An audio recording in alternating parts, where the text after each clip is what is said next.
Yes, hello. I am James Rowlands, and today it's the WNR415. It's WrestleMania Night 2, and we are live. And I am not alone. I have a pleasure to be joined by the entire WNR team.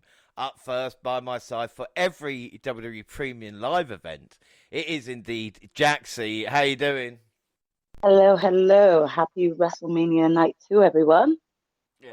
I got a lot of emails, and again, not taking a shot at Monty here, but people asking where were you yesterday? Because I guess Oh, I'm not gonna. I miss my loud mouth, right?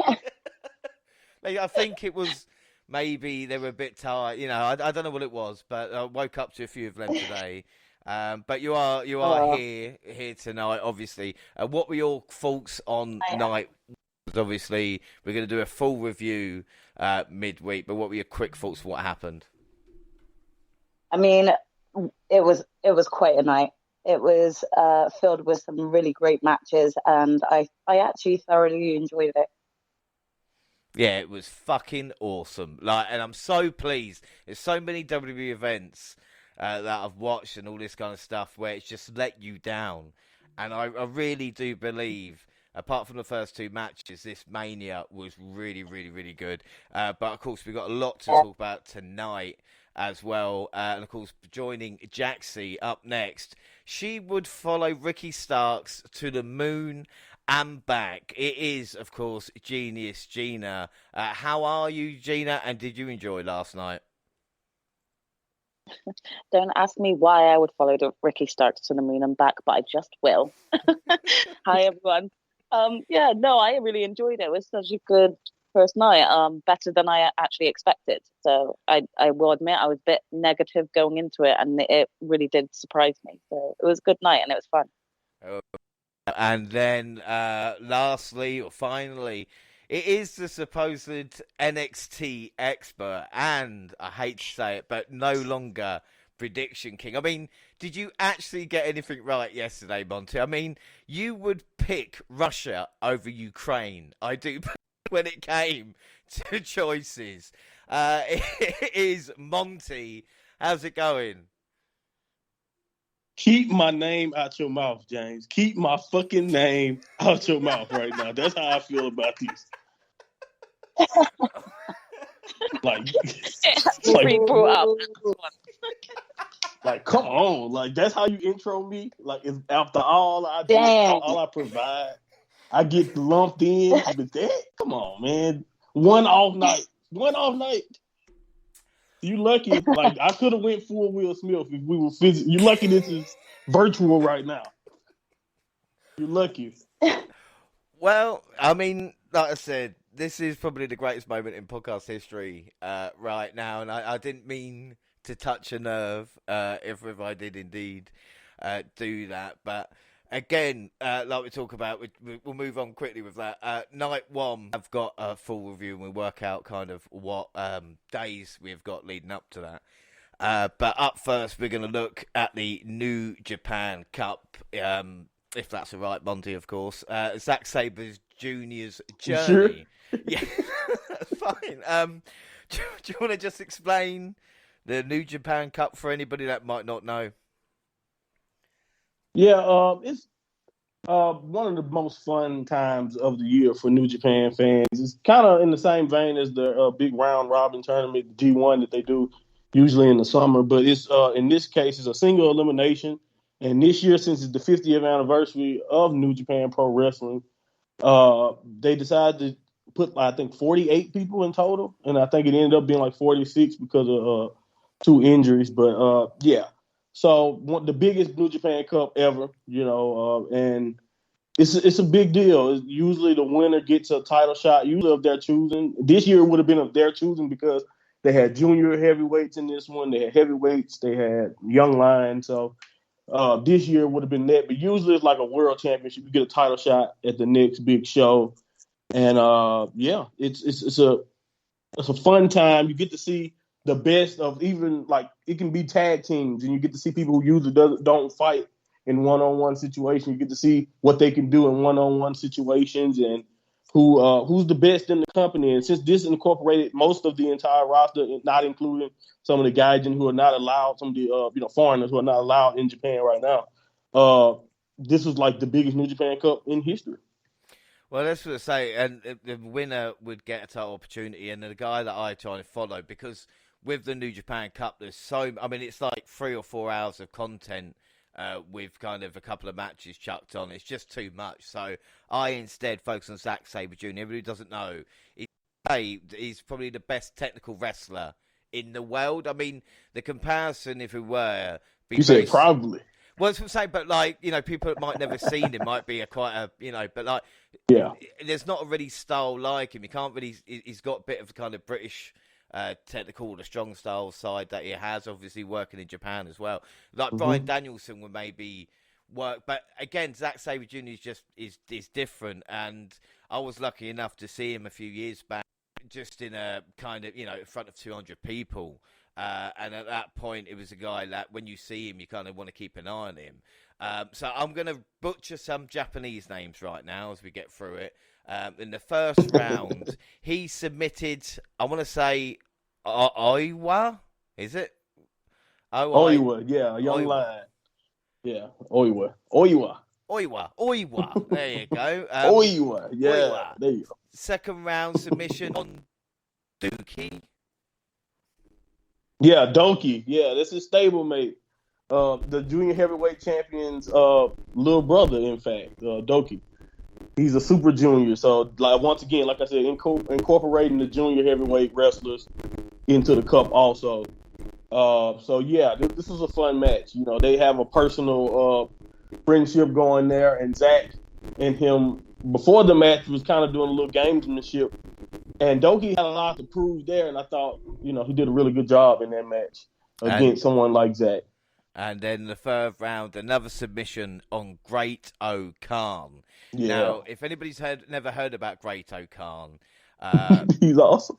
He is, and there was a story, and according to combined accounts of the Nakahara police station in Kanagawa Prefecture and related parties, there was an incident that took place at 8:50 p.m. on March 29th, when a man in the restroom, he saw a girl was grabbed by both shoulders by an intoxicated man and almost taken away. The girl was resisting, and the man was told, "Please help me."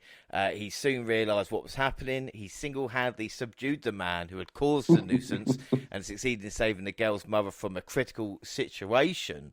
Before cooperating with the priest's interview, the man asked the girl if you were okay. He said, "I know you're scared. I have pancakes. You want some?" He allayed the fears by calling out to them, "I'm not afraid of you." And when the girl's mother asked what his name was, he told her, "My name is Great O-Khan of New Japan Pro Wrestling, and you can watch me wrestle if you like." I mean, what a great story. Yes, he's a hero. Wow. O-Khan is a hero. That was so impressive. I mean, I thought you were actually just telling like a fairy tale. No, wow, that was happened, interesting to hear. Oh, yeah, well, he got a medal. He got a medal. Well, so he should. Yeah, well deserved. Exactly. That's what Japanese wrestlers do. If it was a American wrestler, probably be posting their bits on whatever TikTok that they've got. This New Japan guys there, and then we had the quarterfinals of New Japan Cup, and this is what really piqued my interest because, of course, it was Zack Sabre Jr. versus Will Ospreay, but it did end in controversial circumstances, though, as it looked like Zack Sabre Jr. applied the Coquelina clutch in the final moments, and Ospreay appeared to tap out with Red Shoes, the referee, immediately calling for bell, but the Commonwealth Kingpin since claimed he was striking his opponent's leg and not tapping out. Now, first and foremost, I did watch it, and it's like the two were in the same fluid motion. These guys have faced each other countless times in Britain and Japan, and it was perfect. I've watched this. The arm went limp. It was a tap out, but it is a great heel move, though. I agree. 100%. I love Ospreay and his new climate of just being so egotistical that he will not accept anything. He is the man, and he won't accept that loss. He's still calling out Zach even well after they ruled it official. And he said, "What kind of man is Zach to just advance on and accept that victory when he know I didn't tap?" But if you, like you said, you look at it, he went limp, and also look at the situation he was in. His leg was about to be obliterated in that particular, the way he was in that choke. Like, he had his leg caught behind him also, and that would have been nasty. And like I said, it was definitely a tap out, but it's a brilliant way to just continue to be the heel that he is right now by claiming that he did not tap, but he definitely tapped. And the thing is, as well, Zack Sabre Jr. kind of more known for what has been the past couple of years as a tag wrestler, or more like a junior heavyweight or a cruiserweight. And here he's beaten a former world champion. Ospreay was champion last year, and main event in each event as well. Of course, these guys are both British. It makes you proud. And talk about facing former world champions. He faced Shingo Takagi on the semi-final March 26th. And this was a banging match. It was nothing fancy, but it was just for wrestling. Zack Sabre Jr. is like an octopus. And managing to get the rear naked choke and another submission victory. So it was a big victory for him, you know? Yes, every time him and Shingo fight, it's always fun. Like you said, with Shingo's high impact, the speed, the power that he had, and then you have Zach being as smart as he is, just a genius. They make a great point about Zach. Since he can finish you with any submission that he comes up with almost on the fly, you don't know how to prepare for him. Sometimes he's going to take your legs. Sometimes he's going to try to take your arm. Sometimes he's going to choke you out. Like in this case with Shingo, he actually beat him in a completely different way in last year's G1. So it just shows you how versatile Zach is. He can do anything. He can just do anything in the ring. He's a genius submission master. And yeah, him and Shingo has fantastic chemistry. And one day Shingo may get his payback, but like you said, Zach is on another level right now. He's on a roll at this point.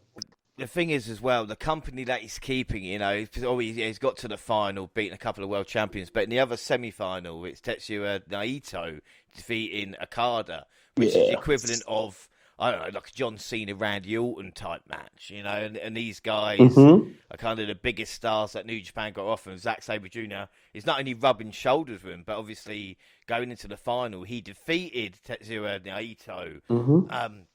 And again, I was expecting, you talk about submissions all throughout, different types of submissions and what Zack Sabre Jr. can do. And then he won with the Zack drive to pick up the whip with a pin, which again shows you different layers of it. And I loved at the end, Zack Sabre Jr. not even speaking Japanese, which again is a great sign of respect. And of course, about Naito as well. And he mentioned the World Heavyweight Championship. Now, am I a dreamer, Monty, or is there a chance Zack Sabre Jr. could be champion one day?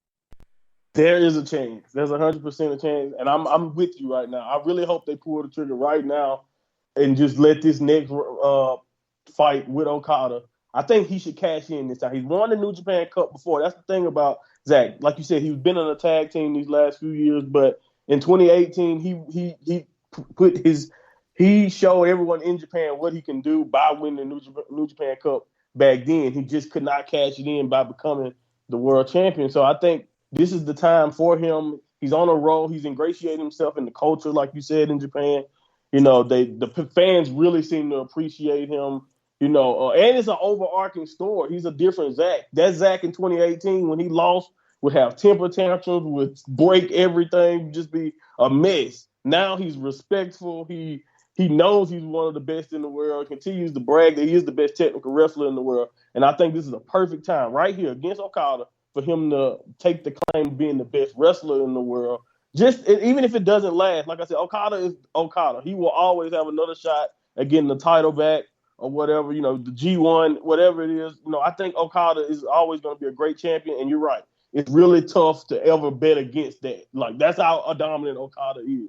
It's tough to bet against it. But I think they will benefit in pulling the trigger, because why not?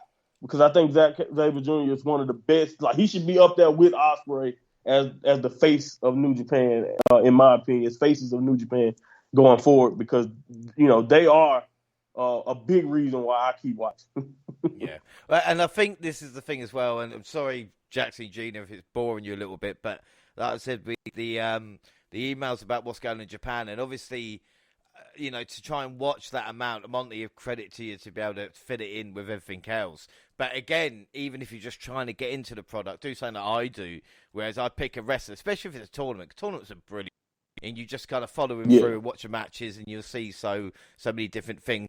Don't get me wrong. Now, because of even talking about it on the pod, I get a bit of news, so I kind of know what's going on in Japan, but maybe just watching events like as soon as you see Will Ospreay's Zack Sabre Jr., I'm gonna watch it. There's no doubt, So it is, like I said, really, really good stuff. And we had to touch on that on WrestleMania weekend, and sticking in Japan at the moment, and a return for Kairi Sane returning to Stardom on March 26th.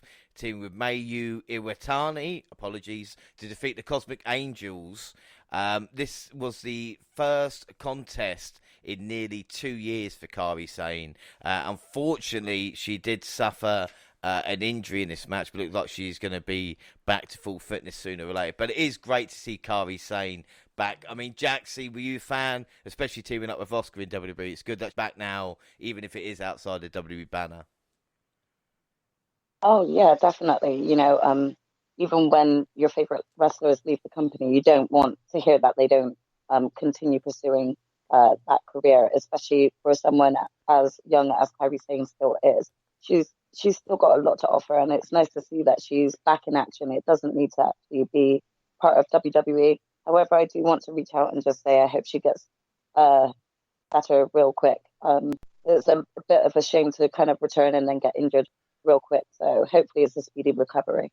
Yeah, without doubt. We move on now, and it's no surprise the talent getting a phone call and being told that due to budget cuts, they would not continue with the company. But it's not WWE we're talking about, it is AEW. And we're going to touch on this. It's going to piss a lot of people off. But Marco Stunt is out of AEW. He said he did get a phone call saying budget cuts. Now, before I go overboard, Gina, is this the end of the world as we know it? And is AEW going to release a plethora of... I mean, I hope not, but we could see that happen. It wouldn't be surprising because of the amount of hires that they've done over the past year.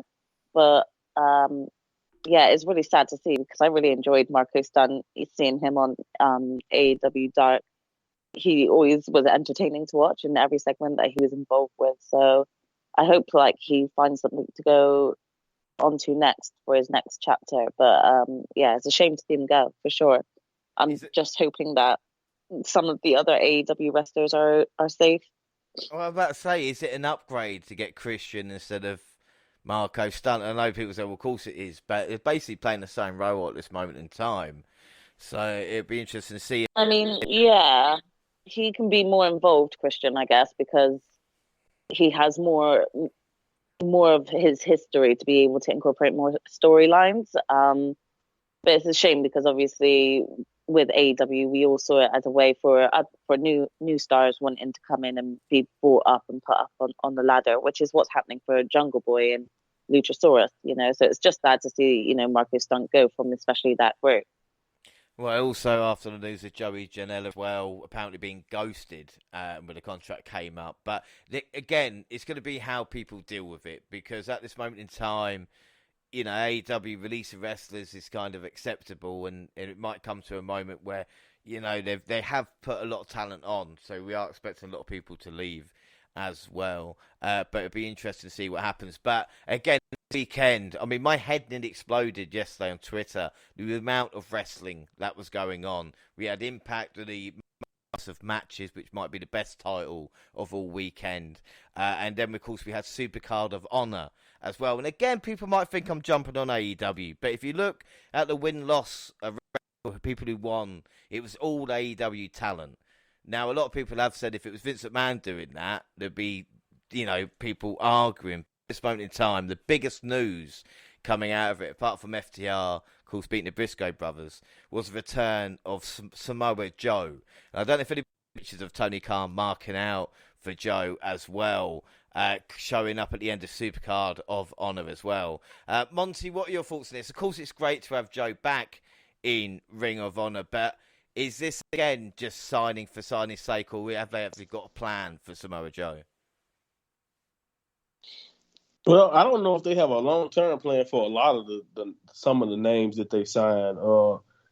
Things change, and it's like revolving. They have like a revolving door of how they kind of do things right there. But it's Samoa Joe. It's definitely going to be useless for him. And when you have I kind of expected this when you have the Ring of Honor, name and all of that. Like, come on, they have the makings of a great, like, just like think of all the pieces that formerly are part of Ring of Honor that's already in AEW. So, it just made sense. So I'm not really surprised. I'm happy for him.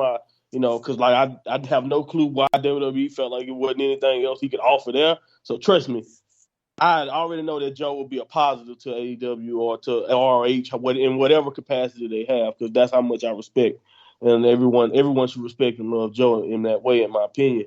But as far as AEW and like how they are acquiring talent and all of that, some of these people are going to demand higher contracts, or and stuff is going to happen. Some people are not going to be on television as much and all of that. And I don't know, like I said, if anyone they think so far ahead that 10 months down the line Samoa Joe will be here.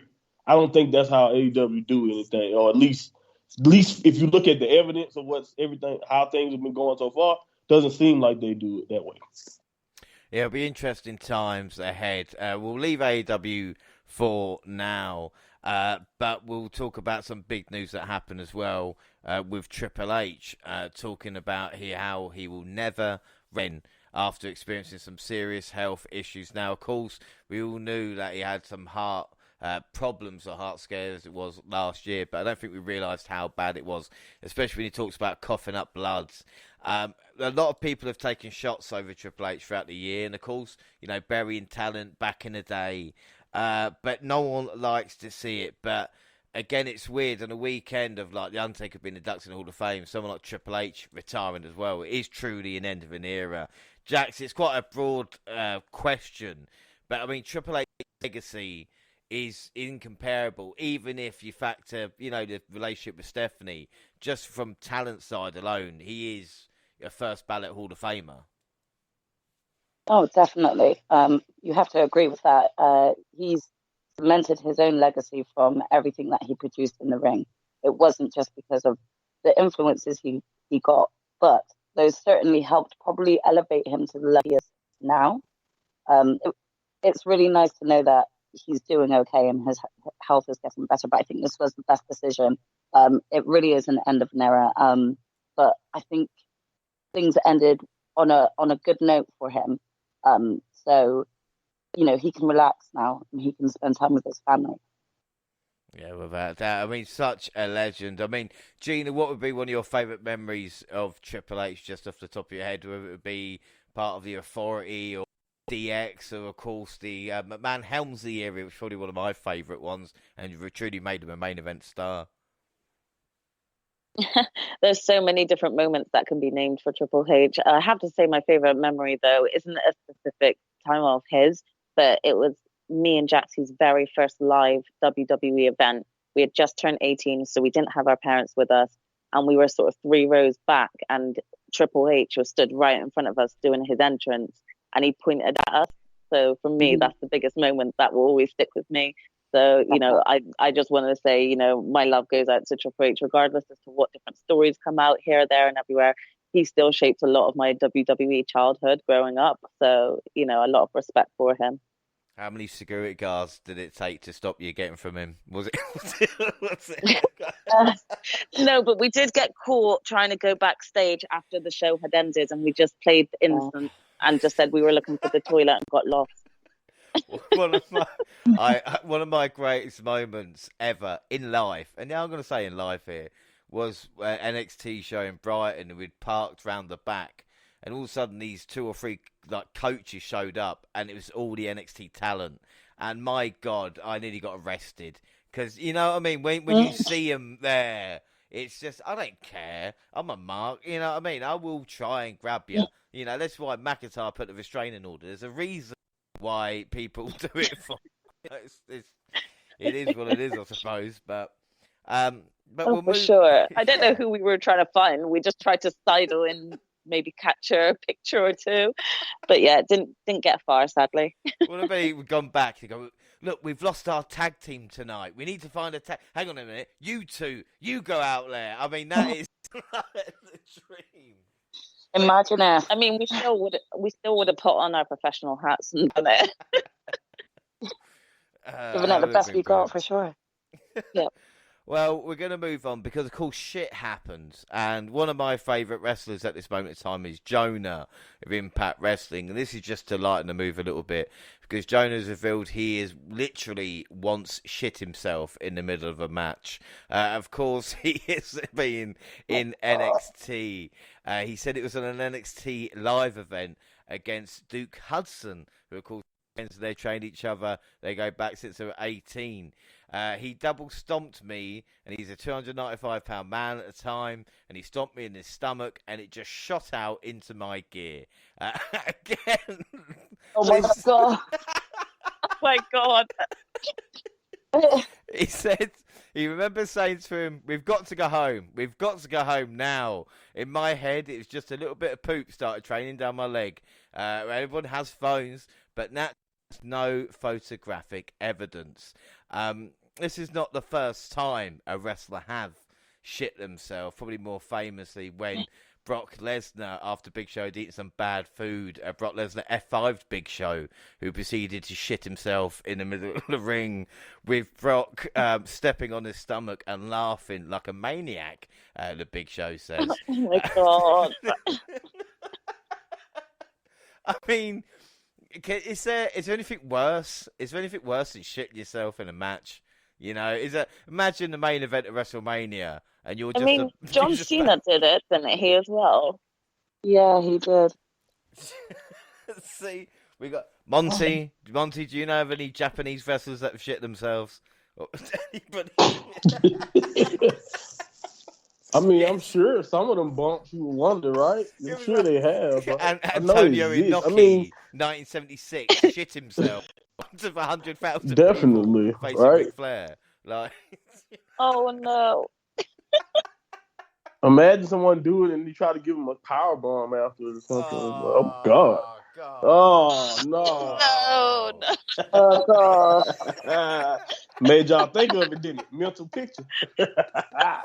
All right. Well, how can we segue from that and we'll go straight into the Hall of Fame? You know, what a great way. So the WWE Hall of Fame was after SmackDown, and it was the first proper Hall of Fame ceremony since 2019. Now, I'm not sure how many of you did indeed watch it, so we'll just run through the highlights and talk about a couple of the Hall of Famers that did go in. We start with a video showcasing the class, and we started off with the Steiners. Now, Monty, why don't you start us off here with Rick and Scott, and why are they so important, and why do they deserve the Hall of Fame? Oh man, it's just them a legendary tag team. If you want to go back to just their history and how they came up, like they're right in that same pantheon of great tag teams of the Road Warriors and Demolition, a lot of the early '90s, and I want to say late '80s, but I might be wrong there. But I know definitely in the '90s they were one of the most prominent tag teams for a long time in WWE.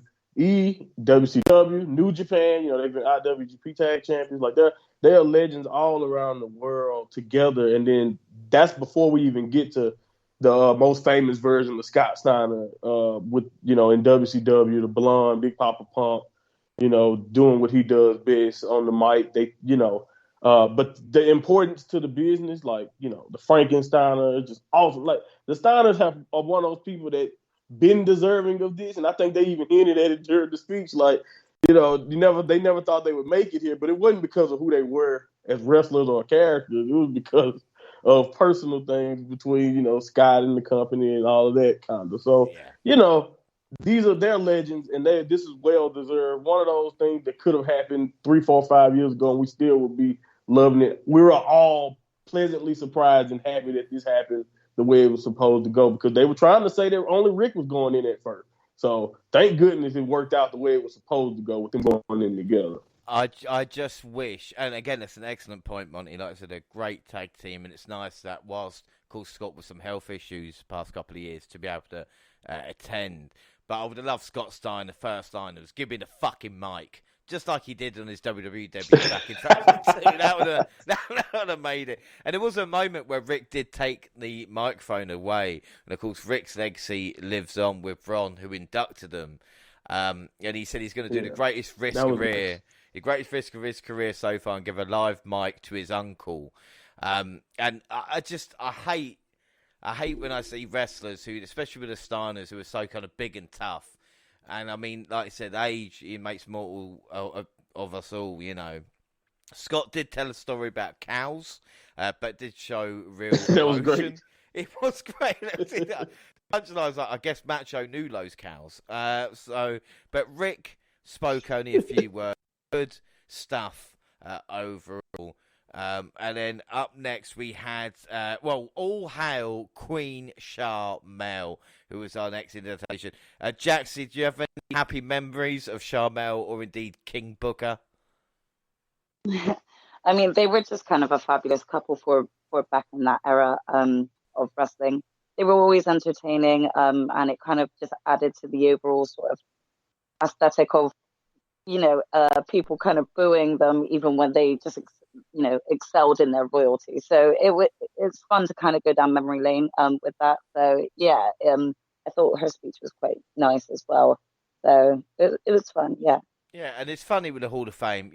Try and tell everybody at this ceremony that it doesn't matter to them about the Hall of Fame. It's real emotion. You deserve it chants from the crowd as well. Book and Charmel are so cute. Like the way they both love each other. Yeah. And it's just such a really nice speech. And she didn't hang around too long. She wrapped up in a nice little bow and left everybody happy. This was a kind of perfect Hall of Fame speech for, and again, not main event kind of a person, but just someone who got the speech, real nice emotion, and it was lovely, Yeah.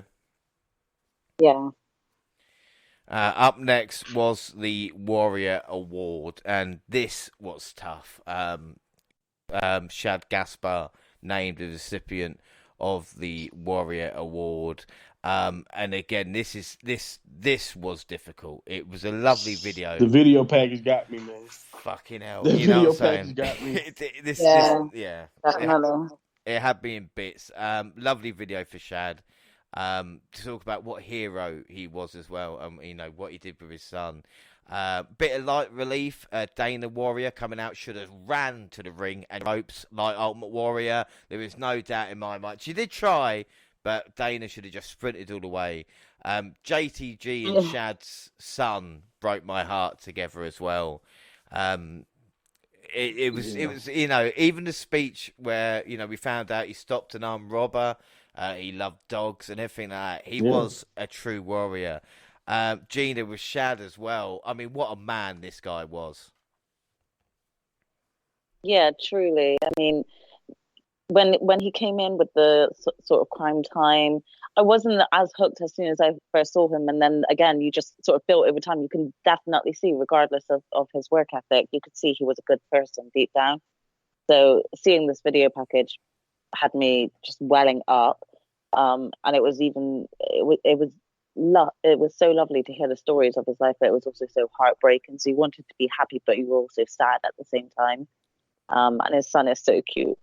Yeah, well, his wife's not bad either, to be fair. I mean, Shad did well in life. She looked like Dana Brooke. Well, no, I don't. Look, I'm not saying white people are the same, right? I'm not going to say that.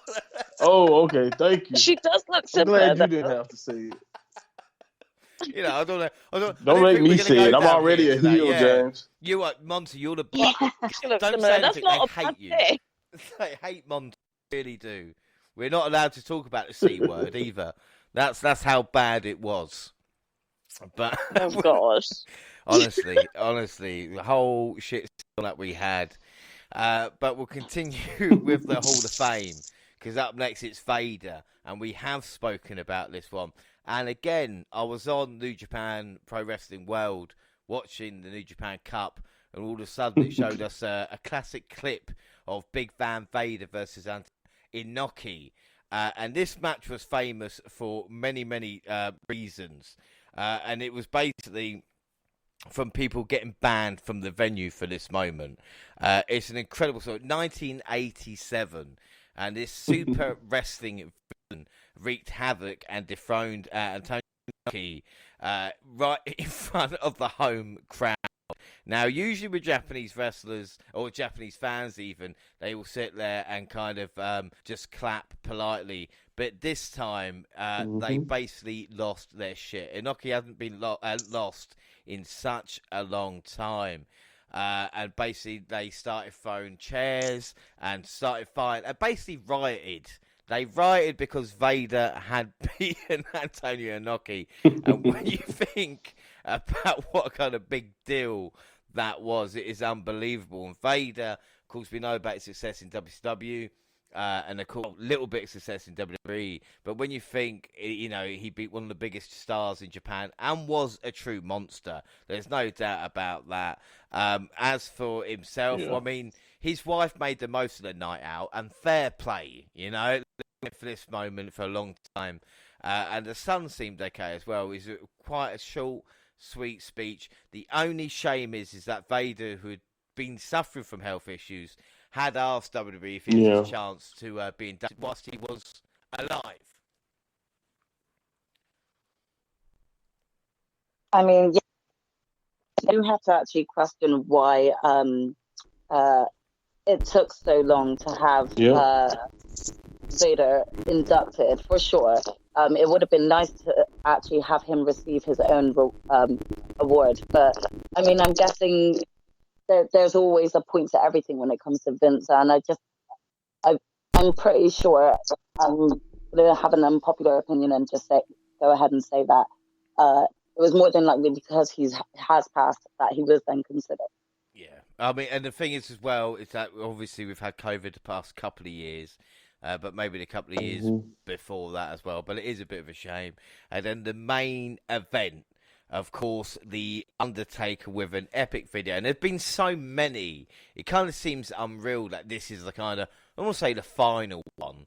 You know, when you think about the amount of promo packages and stuff like we've seen for The Undertaker, we see 4 outfits in the ring and Vince coming out to give his speech. And he talks about behind the scenes, about Undertaker would do anything to get the right shot, how Undertaker had integrity, loyalty, and respect.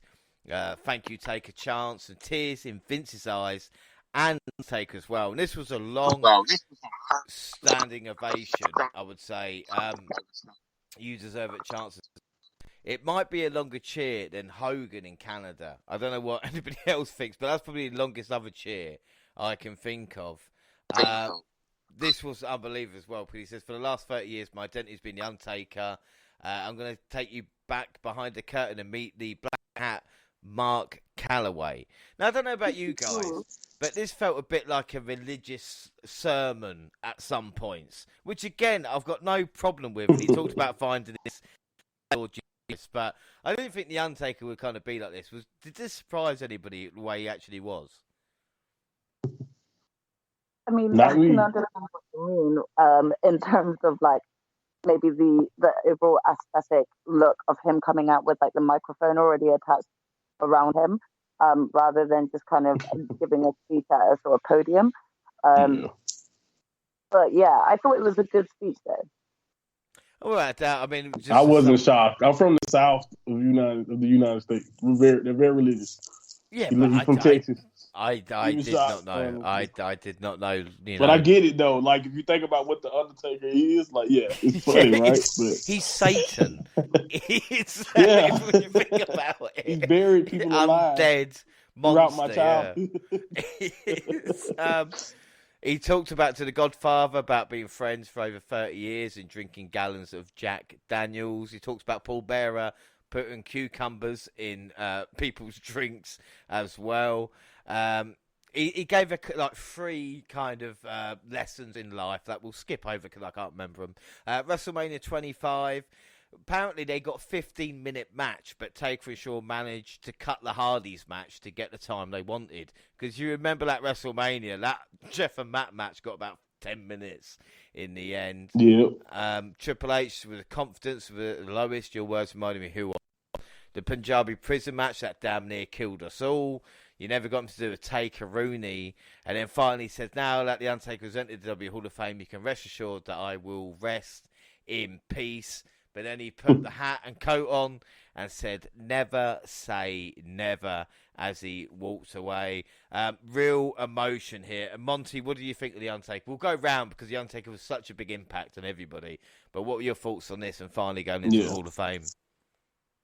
You mentioned it earlier about Triple H retiring, how it's just the end of an era, and I saw something that really got to me when I was thinking about it. I think this was after the Hall of Fame. Someone tweeted out about how just think about it like that Batista and Cena and Orton, those guys are next, and then like this. So like I felt older then when I was thinking about that, like how, like oh man, like. Not only are they all like Undertaker and a lot of people that we grew up enjoying already in the Hall of Fame or, supposed to be there and all of that. And now it's just time flying by is what it reminds me of. But what he means to me is just, he's one of the most important characters ever, the greatest character in WWE history ever. He's pretty much the only living gimmick that even worked from that era of WWE that's still here, if you really think about it.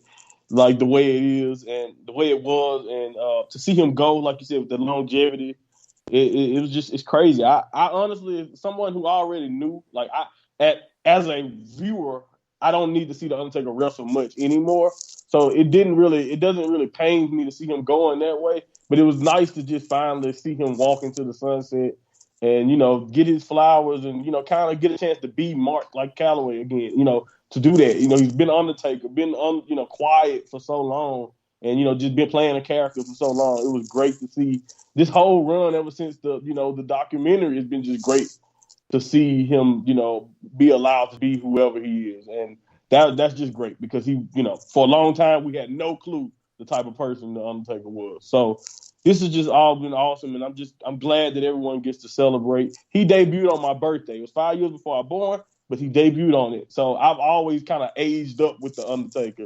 So it's kind of cool to see him, think about that when you think about I've been basically watching him my entire life. Well, this is what I'm saying. I remember my first experience of like UWF 1992 Survivor Series, The Undertaker versus Kamala. And like you said, it's weird with that amount of time as he's grown up with us, so to speak. Everything, The Undertaker's changes and kind of weird way, maybe we always thought he'd be there. And again, I don't think he's ruined his legacy by coming back the past few years. Yeah, the Saudi Arabia shows were rough. But again, look at the Hall of Fame speech about loyalty and respect and doing what he wanted to do for Vince. So I think it's interesting. But like you said, Mazen, it's an excellent point where we kind of seen him and he's been with us for so long. And this is kind of final goodbye. It's pretty depressing. Gina, what were your thoughts on The Undertaker? There's no doubt he's a legend, but is there any special moments that kind of connect with you? I always enjoyed him being partnered with Kane. So growing up, I think I was more, because I'm a twin and I watched wrestling with my twin, I always had a soft spot for the tag team sort of division. So when The Undertaker and Kane tagged up for the first time that I saw, for me, that was when I was really like, wow, about The Undertaker and Kane equally. Because even though I had seen them sort of individual, a single fighter, seeing them as a tag team, it made me and my twin want to be, this big bad tag team that they came out as. So yeah, I definitely enjoyed that sort of era that he was with him. Well, I will say as well, and Undertaker says it on his speech, do you think the storyline with Kane is the best story told in professional wrestling? Because if you look at longevity of both men's career from that moment. Oh, for sure. Definitely. I think, well, again, there may be people who disagree, but from what I've seen of the wrestling, especially because some of their previous stuff, when they both came into it, I obviously wasn't really watching wrestling at that time. I don't think I was even 5 years old when they both entered or something. So I've only seen what I have with them both, but they still had their own individual storylines, and it just felt like such a long-term storytelling with their story on how they were together, they weren't together, whether they were feuding whilst being separated or feuding whilst even as a tag team. It was just so good, and it always had you wondering what was going to happen next between the two. So I enjoyed it, and I'd definitely say I was a fan of that longevity. Right. I mean, when you look at the Undertaker as well, so many talk about the corporate ministry or American Badass, or even coming back at WrestleMania 20. I was so excited that night to finally see the Undertaker return. It added another, we talk about now 16 years, 17 years to his career. Jaxie, what about you with the Undertaker? Because I know maybe the last few years have been rough, but probably, like I said, the most loyal wrestler of all time as well. Definitely. There's dedication that you can tell that comes from not just his in-ring persona, but on just the amount of respect he has to be coming back and giving advice to new wrestlers coming into the business and mentoring as and where he can. He's just a tremendous person overall, anyway. And he was just captivating to watch, especially in the younger years as Purple Strategy, with watching him as a tag team with Kane, which I do think is one of the best. It is very debatable, but it is one of the best told storylines between Kane and the Undertaker. But just everything that he did after. Some people did like the American Badass, some people didn't. It's okay to have opinions like that, because that's the type of legacy he's left, that people can continue to have these debates about him, about his characters and his line of work, for years to come, and it will forever be talked about. So, overall, just left such a great, long-lasting mark, not just on myself, but on a lot of people. It was just really nice to see sort of that end of an era. Yeah, without that, like I said, it is a true end of an era, and if anybody deserves a Hall of Fame induction or wing named after him, it is indeed the Undertaker. Right, so we're going to run through the card of Night 2 of WrestleMania and predictions, but just to let everybody else know, we will bringing you a full Night 1 and Night 2 review midweek. Now, Jackson and Gina, I don't know what day works best for you, whether it be Tuesday or Wednesday. Let me get my little diary out. I don't really mind, but obviously decide that. We'll bring you the full Night 1 and Night 2. And hopefully as well, whilst we've got our schedules out, I wouldn't mind doing an AEW show the following week as well. Because it's been a long time since we've actually looked at AEW. It might have been the pay-per-view, which I can't remember or not, but I think I did win. But that's not important, We're not going to talk about that. If it's not important, then why drop it in? No. Oh, sorry. Did I drop it? No, Just I had didn't. to slip it. Yeah, you had to slip up in there. Look, I didn't mention I won Stand and Deliver and maybe WrestleMania Night 1 either, So I've not mentioned that. So I'm going to keep that as that because, no one likes someone gloating. Sure. No one likes that guy. It's... You are already healed, James. You can't turn heel. You're already healed. I've just turned, haven't I? I've realised. Stay silent until the results are actually in. So I'm going to stay quiet from this until then. Yeah. Well, we'll see what happens. But again. Yeah, I think Tuesday will probably work better for me for next week. Right. Well, we'll work that out. That's like I said. We'll work it out after the show. But we'll talk about predictions because, like we say, predictions have added a new layer to the podcast. And it has been very interesting times. And tonight with Night 2, it's going to be great. And of course, we've got another challenger for the predictions as well. Select Match Pod. Now, Jackson, of course, you've met Select Match Pod, so you know a little bit about them. So all I'm asking is that we beat them for WrestleMania Night 2. I'm sure they'll understand as well.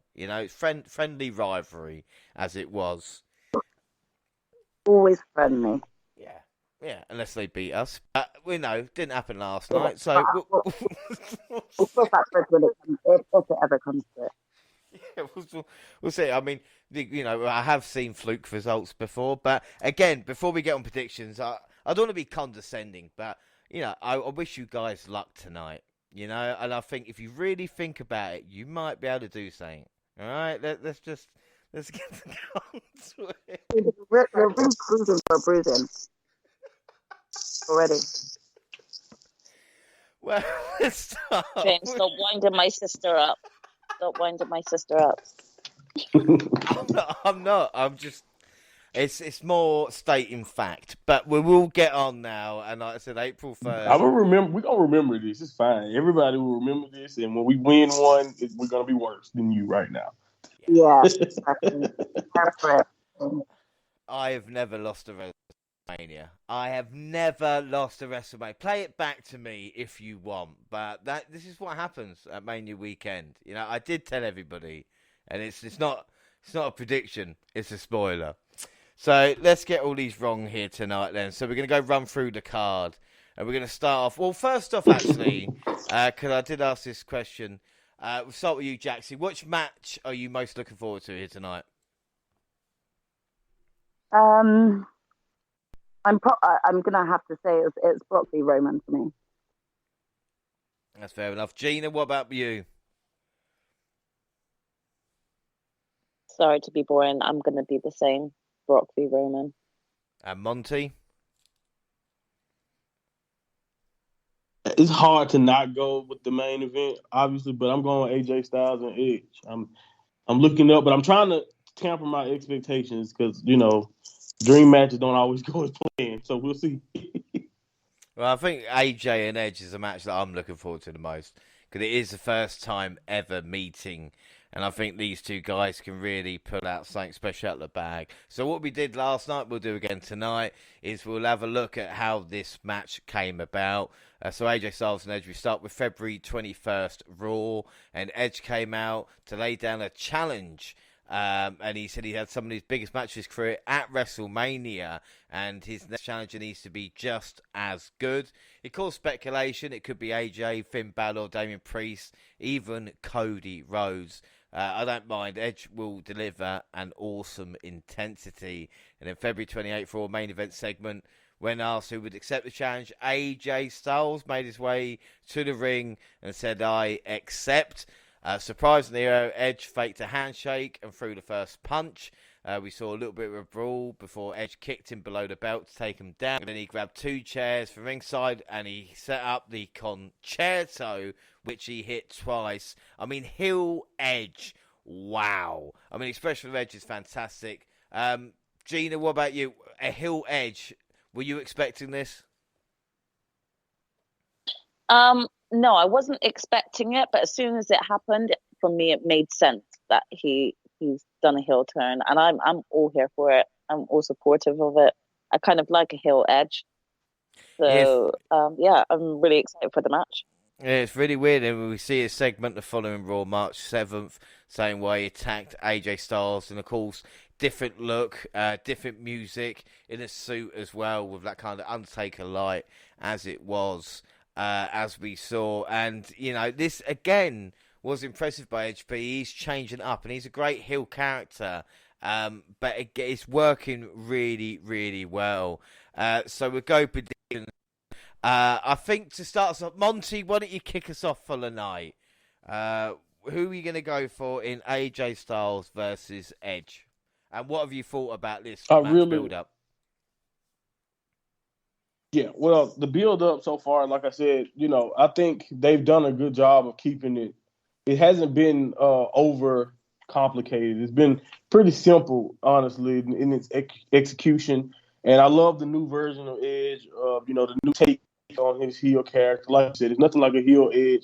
I think this also shows just how great Edge really is. Like, if you know anything about, if you follow Edge's career closely, he's always been good at both sides. He's great at getting over as a babyface. He's great at being the person that you hate. So he is, looking forward to the new take on the character and what his wrestling will look like now in a different role. But is doing it against AJ Styles, one of the best in the world. Everyone picks AJ Styles, and I think this is going to be a return to form for that WWE Championship version of AJ Styles that we know. And I think the way you do that, the way you reestablish AJ Styles as the singles threat that he is, I think you give him this victory here over Edge at WrestleMania, and then Edge maybe attacks him, and they can continue this on. Because honestly, I think they only just getting started with how good this feud can be. So I'm going Styles. So AJ Styles to start us off. Jaxie, agree or disagree? I'm actually going to go ahead and disagree. I feel like we've just gotten a big sort of heel turn come from Edge, and I think that this heel turn could potentially, be something that's withstanding after WrestleMania. So I don't believe that like the first match of heel Edge is going to end in a loss for him. I think this could end up having him kind of even eventually turn into a feud and a storyline with the likes of Finn Balor or Damian Priest, like you brought up as potential opponents as well. So I'm going to go with Edge on this one. And Gina, what about you? Well, this is really difficult because Monty made some good points there, and I was inclined to say AJ, but I also agree with Jaxie when she's saying about, Edge and his heel turn and that his first win. I think it might kind of stretch this feud to SummerSlam maybe, where AJ will get a win over him, but Edge will win in a heelish type way at WrestleMania. So I'm going to go with Edge. Yeah, I mean, for me, again, Monty, excellent points for the AJ Styles, but I'd already gone earlier for Edge. I think he's going to get the victory. And again, we talk about the finish. I mean, a phenomenal forearm, hitting that and then getting hit by the spear would look great at WrestleMania. And I think that's maybe the finish we're going to get tonight, unless Edge, maybe submission and AJ passes out. They do love doing that with faces. Select match pod went Edge as well. So, Monty, you're the only one that goes AJ Styles. Are you worried about it? I did that with the Mysterio, so I probably should be, right? But, hey, you live with it. You live with it. I'm going with my first mind. It doesn't really matter to me at this point. Up next, we have got Pat McAfee versus Austin Theory, or the Ori, as I call him. March full SmackDown footage from Vince McMahon's appearance on the Pat McAfee show, telling Pat that he's got the match, and Pat got slapped. With backstage meeting with Mr. McMahon, Pat made his way to the ring, calling Team Pro Wrestling, and Austin Theory interrupted, asking for apology, and McAfee did apologize for Theory being a punk bitch, among other things. One of these things I noticed, how long have announce tables have phone chargers? I mean, how cool is that? Back in the day, you probably couldn't get a bottle of water, and now you've got a phone charger in your announce table. That is smart. Probably not about that, though. Definitely smart. Yeah, it's like, that's cool. April 1st, Theory attacked Pat during Naka's entrance and then hides behind Vince in a great shitball heel way. So, prediction-wise, Gina, you are up. Who is going to win the match between Pat McAfee and Austin Theory? I'm going to go with Pat. I think Pat needs to get a win over him. He's just been getting wound up by Austin like an annoying little brother or something. I think he just needs to, sit him down. And I think Pat's going to get the win. Yeah, I mean, that is... It's a celebrity WrestleMania. We talked about it yesterday, Monty, didn't we? But, Jaxie, who do you think in this match? I mean, I'm going to go with Austin Theory because, as much as I like Pat McAfee and things, Austin Theory is the one that's trying to, be a long-standing wrestler. I see, obviously, Pat probably still being a full-time commentator after this match. I don't know how much that will actually help Austin Theory's career run in WWE if he lost here. So I'm going to go with Austin. Monty, what about you? I'm so glad you guys split because I've been split for so long. Like I'm running the risk of saying one thing on my podcast and switching right now because I'm really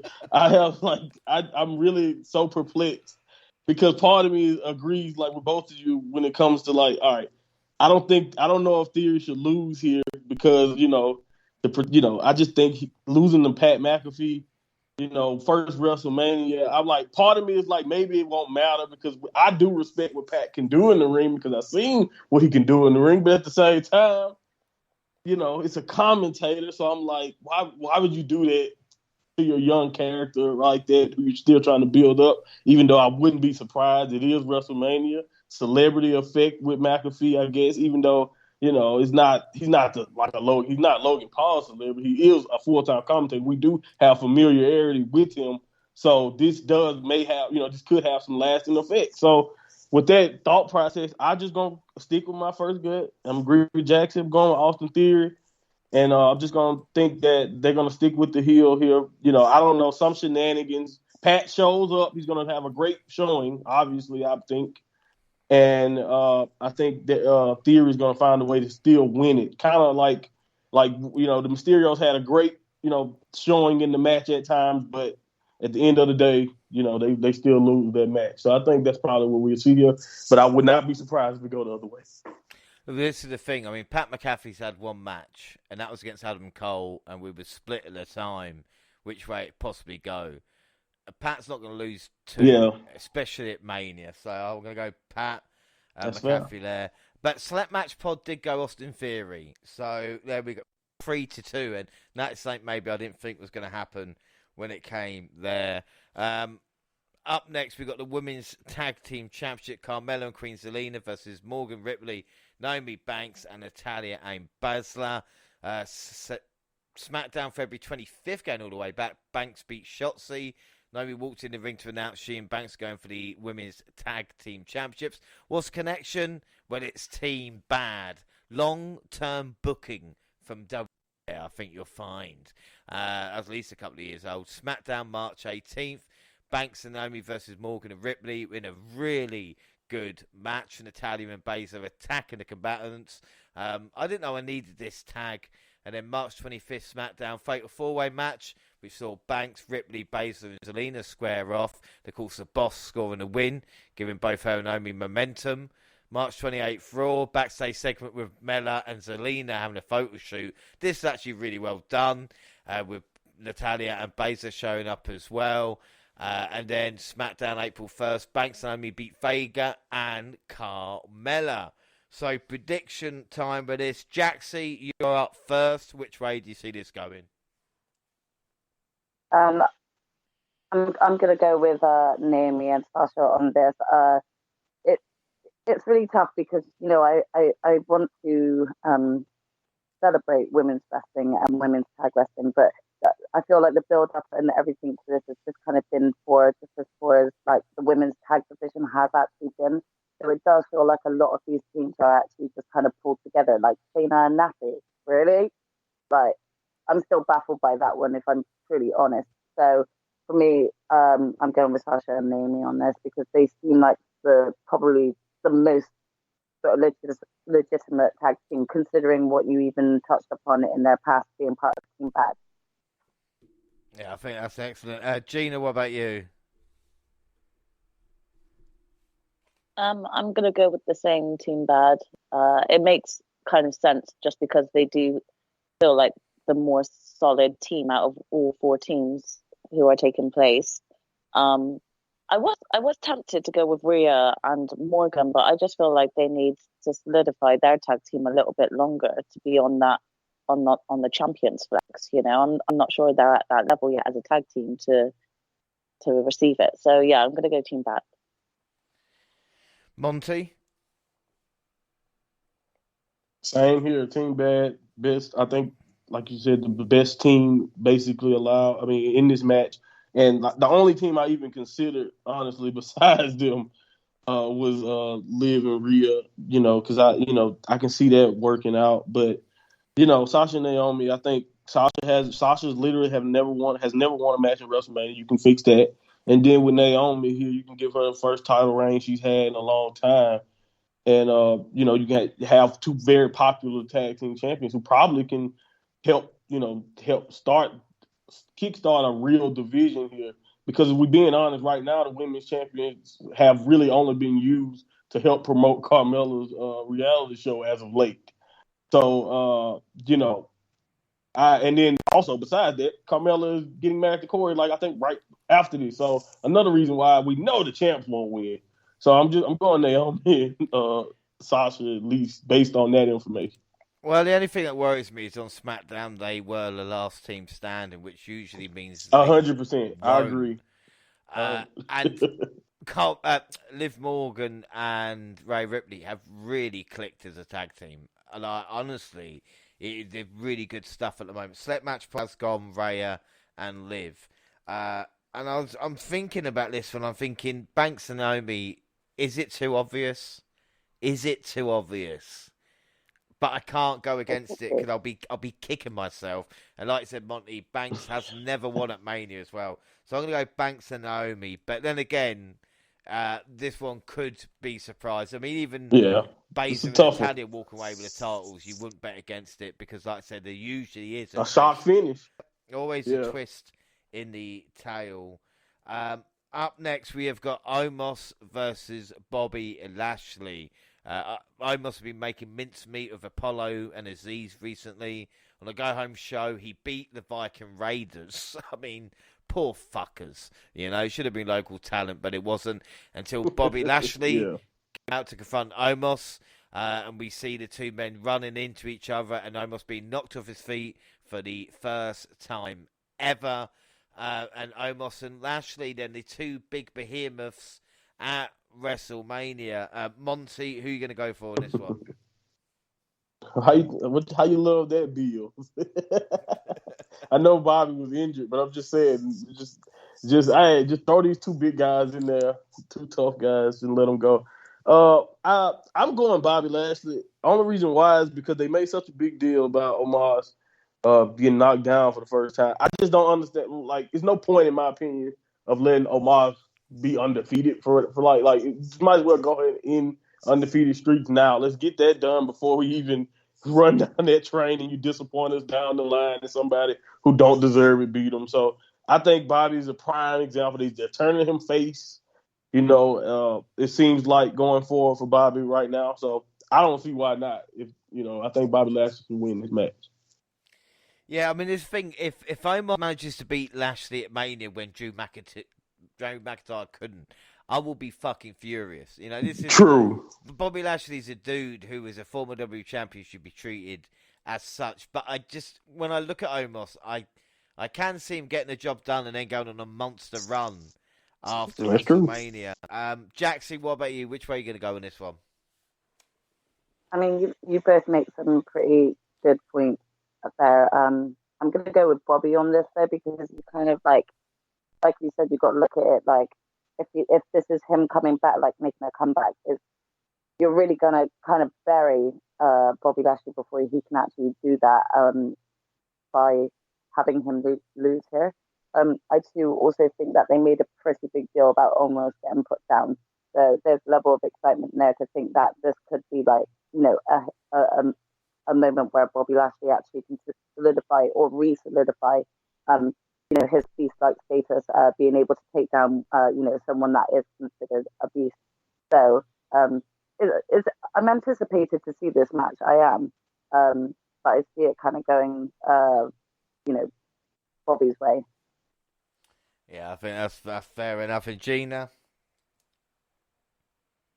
Yeah, I'm going to go with Bobby as well. I kind of agree with a lot of your points. And I think that this match is going to really help, elevate Omos, and just seeing like the two powerhouses go against each other, it will show how much he's improved. But I definitely think Bobby's going to get the win. He's like you said, a former champion, and he really should get this win. If Drew can beat him at WrestleMania, Omos shouldn't either. Yeah, I think that's, like I said, that's the thing that will piss me off more than anything else. And the thing is, you'll have almost beating Bobby and then just losing to some random on Raw or something like this as well. So, yeah, and Select Match Pod, so everybody there went for Bobby Lashley, so expect Omos to win. The Raw tag titles next. RK Bro versus Alpha Academy versus we're going to talk about the title of the line. RK Bro versus Alpha Academy versus Street Profits. We go to Raw March 7th, and it was tag gold on the line, and a match that had been hyped and more build up for than most pay-per-views with Academy, RK Bro, Rollins and Owens. This was a fantastic match. It was fun from start to finish, and Riddle and Orton actually winning the titles was generally surprising. And the moonsault from Gable into an RKO was beautiful. Probably one of the best RKOs of all time. But it was a shame for Gable to miss WrestleMania. This was a great tag wrestling. Monty, this match, I mean, WWE can do tag wrestling when they care. Yes, when they put a focus on it, I agree. And the funny thing is, usually when you're on Raw and you're just watching, like that's how it was. I peek at Raw, not live all the time, but it was so cool watching that and actually seeing something that was compelling and not just them, doing a lot of the stuff, the bad things that they tend to do with Raw. They can be so long at times. So to get a match of that caliber on a Monday night, that was a fun night for me, man. I enjoyed that match so much. The crowd was into it. Everyone was into it. Social media was going crazy at the time. Like you said, when they put a focus on it, they definitely can really do tag team wrestling. Yeah, I think without a shadow of a doubt. So, Gina, you're up first. Who do you think's going to win this match between Alpha Academy, RK Bro, and, of course, Street Profits? This one's difficult for me because all three teams are so good. I really don't know who to choose, if I'm truly honest. I might go with the Street Profits. So yeah, I'm gonna go Street Profits. Yeah, it is up to you. There's no. Yeah, I'm just torn, so I've just decided I'm gonna go with them. To be honest, I didn't really know who I was gonna go with, so I just made my decision just now. Well, there we go. Jaxie, what about you? I'm going to go with Alpha Academy, I think. They've just kind of been on like this real hot streak. I just think that there's definitely going to be a title change here when it comes to these tag titles. And I think that Alpha Academy have a bit more of a dirty tactics, to play with in a triple threat tag team match. So, yeah. Well, we've got Alpha Academy, we've got Street Profits, Select Match Pod have gone arcade. So we have got out of three, we've got 3 picks. Monty, you going to split the difference? Who are you going to go for? Going for RK Bro. I wrote them down. I think they're going to retain here. No signs of Orton turning on Riddle at this point. I think that'll be the end of them whenever that happens, if it happens that way. But they seem to be having a lot of fun.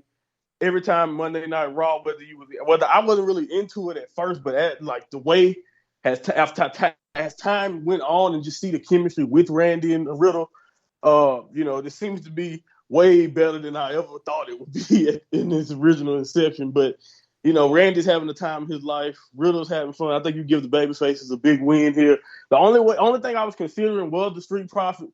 They've been showing a little edge, and I'm saying maybe they turn heel here and get the win, and that one. If they turn heel, it wouldn't disappoint me. But if they're just the same old Street Profits, I don't think this is the time you take the belt off of RK Bro just for another babyface team to have it.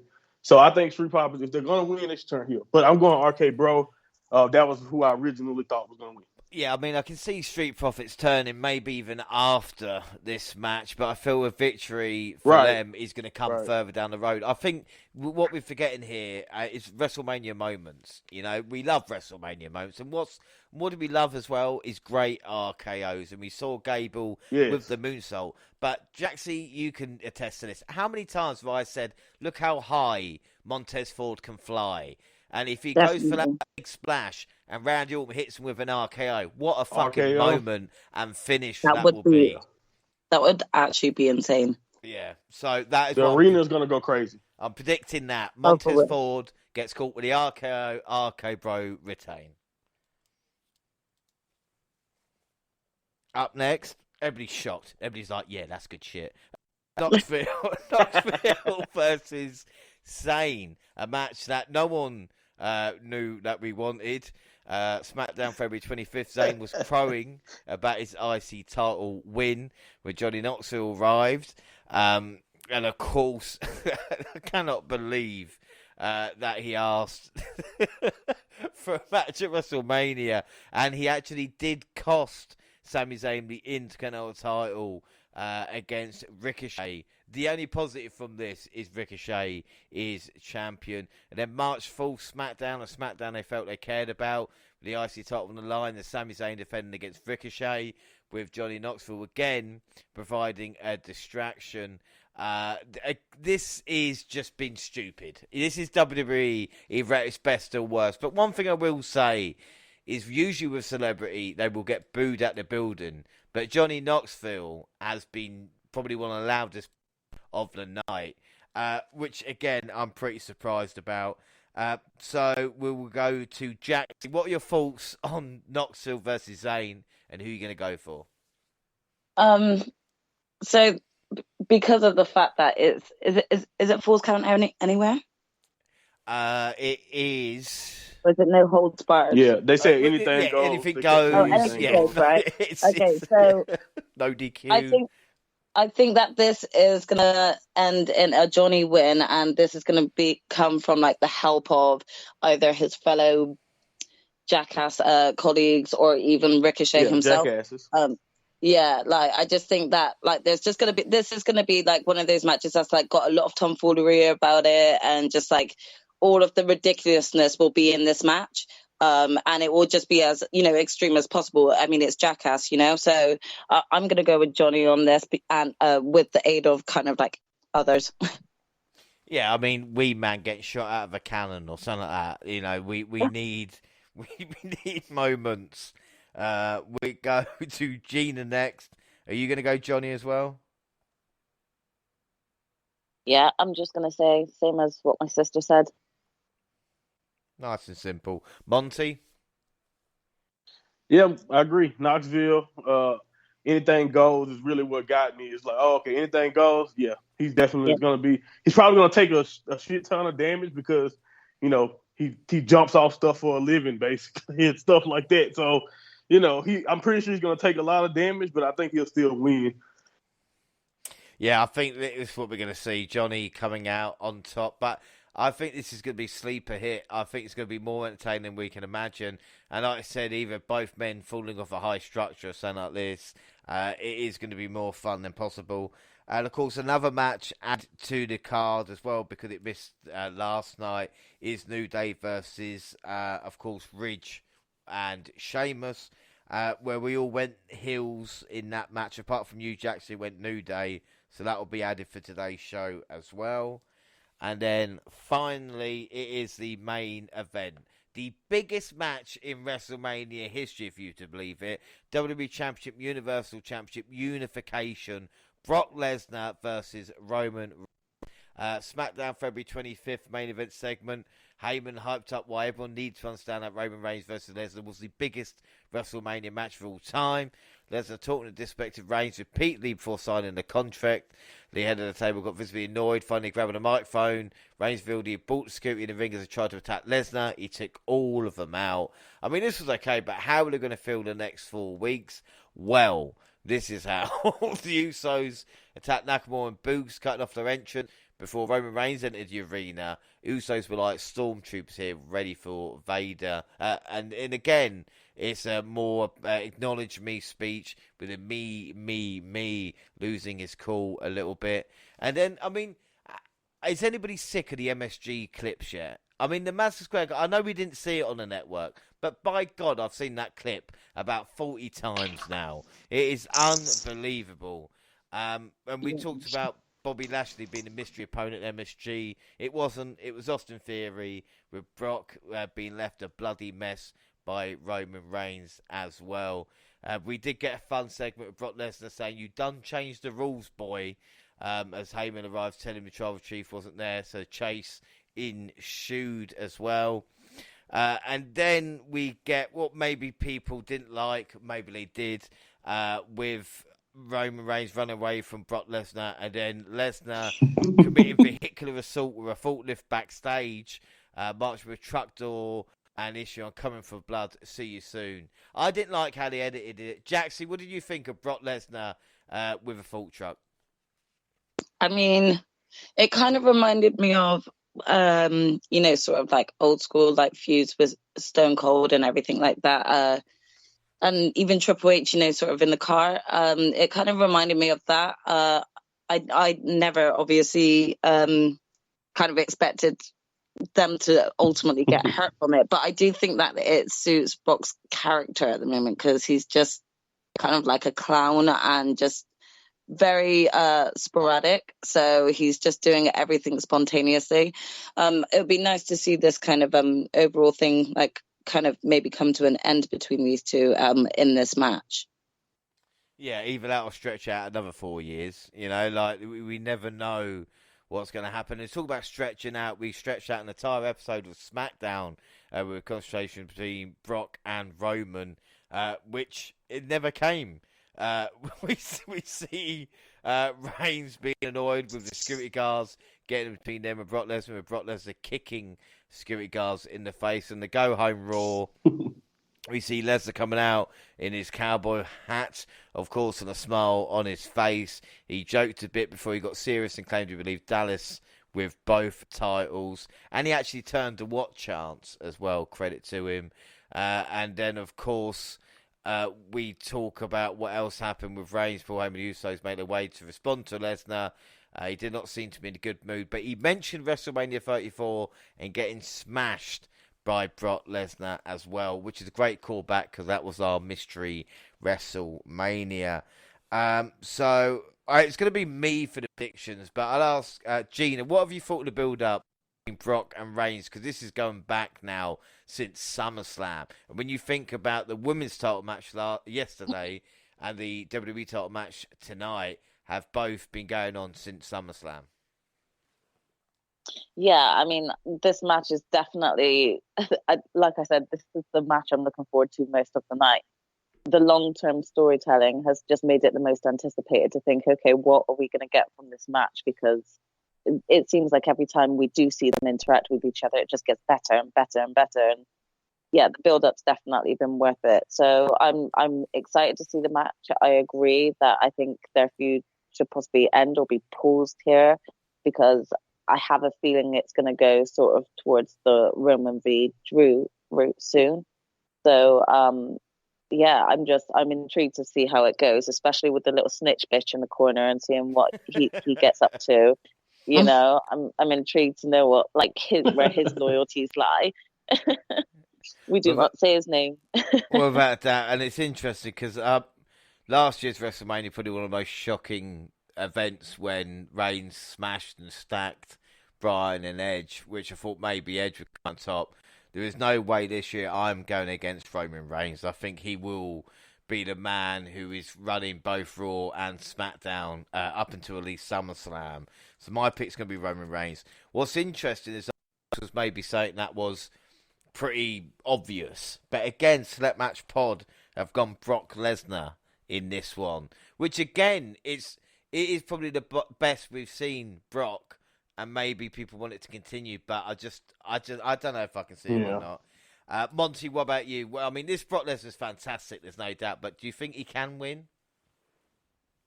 You can make an argument. It's Brock Lesnar, man. He definitely they could find a way to explain it. I just don't think it's the right move. This historic run that Roman is on, and you'd have it cut short here, even though it's already it's history already. But if you have it cut short here instead of making Roman your next unified champion, I just don't understand because I think Roman can be a nice symbol that we're finally moving forward from this past era. Like I titled my podcast recently about when I was breaking down this match. They don't ever have to fight again. Like they've been doing this a long time. If they execute this properly, they will never have to even fight again. They may revisit it down the line, but they don't have to because, the story is there. I think they just need to wrap it up perfectly with a bow, let Roman get his victory back. 34 right now is the most recent WrestleMania memory when these two fought, and I think they need to erase that as soon as possible. So they come out here tonight. I think you give Roman this match, make him the new unified world champion. Similar in the way that they kind of did when Brock Lesnar when they first unified the world heavyweight and WWE championship, like 2015. Like they kind of gave it to Brock then. He's already kind of did this unified title thing, even though I don't necessarily remember if he was first or not. So I just think Undisputed. As a matter of fact, he's done it twice because it was the Undisputed Championship way back. So anyway, besides that, the point is they gave Brock a lot. It's time to give Roman this one. Well, the thing is as well is that's the interesting question because we talk about WrestleMania 34, but WWE have already done it and rewritten history because don't forget how bad WrestleMania 20 was between Goldberg and Lesnar. Right. They rewrote it at 33. So, I mean, I'm not saying the match is going to be as bad as this. It'll be interesting to see if Reigns is on the ascendancy throughout the match and talking smack to Brock and beating him down as opposed to Brock with Suplex City. Because I think with Brock's matches, sometimes it can be a bit... repetitive. Yeah, exactly. But then again, do I really want the Usos, getting smashed and stuff like this? But yes, but as we spoke about on NXT, Monty, someone like Solo Sikoa showing up and costing Brock. Yes. That would be perfect. You know what I'm saying? And joining the group, the bloodline, and then add a bit of incentive. And this is what I'm saying. The interesting thing is about even if Roman Reigns does win, like we talk about what happens afterwards. Is it Drew McIntyre? Will he continue to hold the title till WrestleMania next year if he does face The Rock? It'll be interesting times. Jaxie, who are you going to go for in this one? Yeah, all of this has been interesting. But yeah, I am going with Roman on this one. I do see some potential title matches with him in going forward. So I'm gonna go with Roman on this. Yeah, I think without doubt. I think we're all Reigns apart from the whole select match pod at this moment. Gina? Yeah, I'm Reigns as well. Yeah, I mean, again, do you think, Gina, tonight has been a little bit easier to predict than yesterday? I mean, apart from maybe the first two matches, everything else has kind of been pretty split. For sure. Last night it was so difficult, and I definitely think I had more of an idea for tonight apart from the tag match. But still, I still think it's quite exciting. To be honest, I kind of forgot about some of the second matches that were due to come up tonight, so I knew you would have reminded me of them. But it's still like now that we've discussed them, I'm actually like, okay, yeah, this one's stacked as well. I'm looking forward to this one because night one was actually really good. Well, we're going to talk about in a minute if night two can be better than night one, but we'll just wrap up what happened on Raw and SmackDown because Ricochet lost to Austin Theory, which made me fucking sick. No sense. It made no sense. Why they couldn't put anyone else in that spot. Yes. A jobber, anyone. Like, come on, why? Why you're champion? The SmackDown's champion. Like, what? Why? I know. And then we had Usos versus RK Bro ending in a DQ, and like I said, Profit showing a little bit of a more aggressive side. And then SmackDown April 1st, and this wasn't an April Fool's joke. Andre the Giant Memorial Battle Royal featuring the Viking Raiders, Shanky, Jinder Mahal, Robert Roode, Reggie, R-Truth, Damian Priest, Cesaro, Drew Gulak, Mansoor, Madcap Moss, US Champion Finn Balor, Shelton Benjamin, Cedric Alexander, Commander Aziz, Apollo Crews, Tommaso Ciampa, and NXT Champion Dolph Ziggler, we should say. What is the point of having two fucking champions in the match? And if that wasn't bad enough, Balor stunned Priest with a kick and sent him to the floor. Moments later, Moss eliminated Ziggler, and Roode sent a charge of Balor to the floor to score the biggest win of his career. Yes, Madcap Moss is the Andre the Giant Memorial Battle Royal winner. Jaxie, what were your thoughts on this? I just shook my head. I really got no. I just think it's. I feel like this whole match itself is just a bit pointless. Yeah. So yeah, I really don't have an opinion on it. I didn't care for it. Just let the hate out. I mean, Madcap Moss. This was an event, and it's a funny thing about the trophy is that you can't look at the names on it because you have to blur them out. It'd be a bit like, and I think Monty will get this, the Heritage Cup trophy that Dar has where he puts the Yeah. crosses on the names, because you've got Mojo, Matt Hardy, you know, you've got Cesaro. Cesaro More now. people have been released than Big Show. actually the Big Show. Strowman. Every one of Yep. them, I feel like now.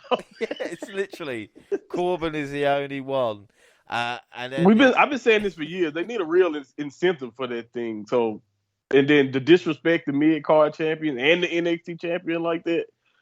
Yeah. well, just imagine. Wow. Imagine Omos in the match, and the winner gets the W title match, and then you've got your match at WrestleMania Backlash, where it could be the Giant versus the champion. And you can work out that way. You know, it's simple. It's the King of the Ring as well. Again, I don't want to go off on a tangent. Should be in June, and the winner should get a shot at SummerSlam. They should build it like a Rumble in that time. Agreed. Agreed. Yeah. But they don't. And then the IC title, Ricochet versus Los Lotharios. Do you know what? A lot better than it had a right to be. And the crowd was actually surprised into Los Lotharios as well. We saw a dropping finisher with Ricochet delivering a 630 to Angel for popping right back up and delivering a recoil to Humberto for the ring. Yeah, Is there anything Ricochet can't do, Monty? No, he's a superhero, literally. And I think anyone who's been familiar of him before he even came to the main roster or NXT, you know what Ricochet can do. He's special. You know, we're talking about Ospreay and you know, like the special stuff that him and Ospreay used to do together. You know, it's nice. It's really nice that he's finally getting a spotlight in this division. The only thing that's so unfortunate to me about it is that their mid card is so depleted that he's here having to fight a tag team. And you're right, this is way better than it had any right to be. But it just reminded me, it's like this is not the Intercontinental Championship. It's not the way the Intercontinental Championship is supposed to be, if you see what I'm saying. So, you know, and then also you're ruining any future for a tag team because they lost to, you know, one man here, you know. So yeah, that part I don't like. The match was great though. The thing about mid-card champion in WWE is that as soon as you get the title, you start losing. And you lose and lose and lose, rather than just build the momentum and start winning. Makes all the sense in the world, and it does annoy me. We got a little bit of time, so we are going to do a couple of debates. Not mass debates, just a few chats between the group of us. And first off, it is basically two of the same thing. Do we need title unification? Do we need title unification for the tag team titles? We talked about the mid-card championship. I mean, we talk about US champion Balor or Ricochet. They deserve to be in the main card. Would that be easier if there was just one? Jaxie, what do you think about full title unification in WWE? I mean, I think when it comes to the tag team division, as of late, is again just been the same groups, so it feels kind of redundant to have two different titles for tag teams. I think that if the main titles are going to be unified, then the tag teams should too. Yeah, I think it makes it. I mean, Gina, what about you? Do you just we talk about the amount of mid-card talent we haven't got anymore.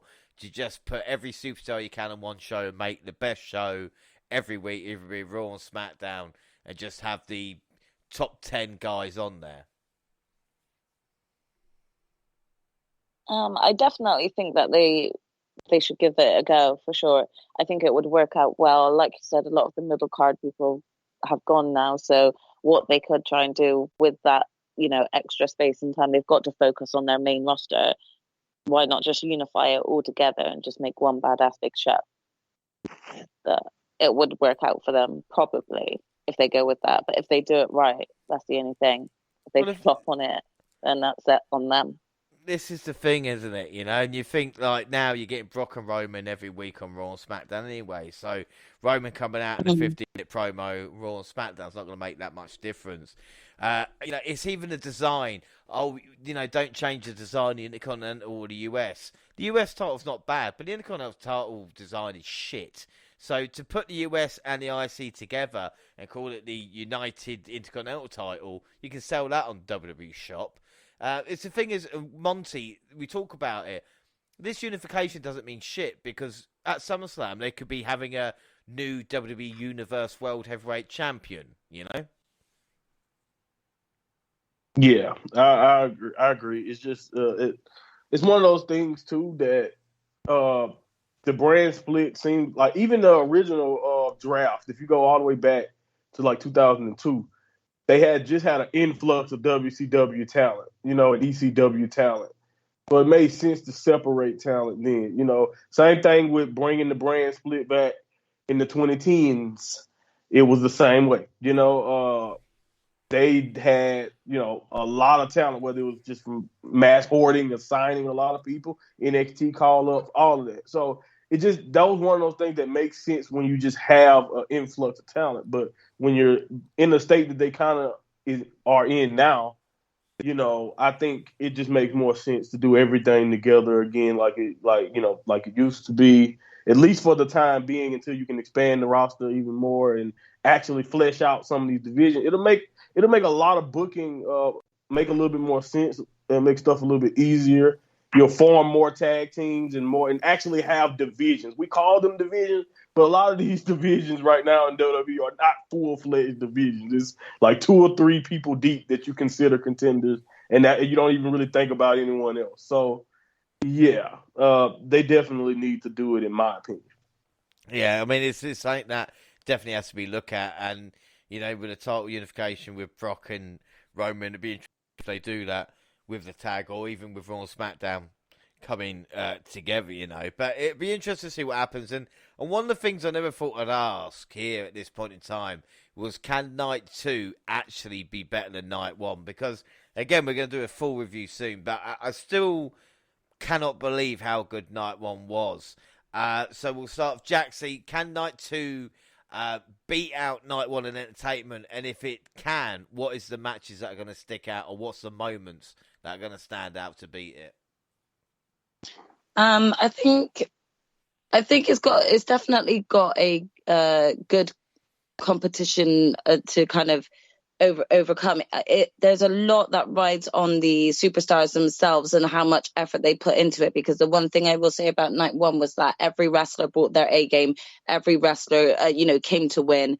You could see that determination, you could see the effort that was put in, and so that we need to have that same level of energy coming from each of the matches and the wrestlers in Night 2.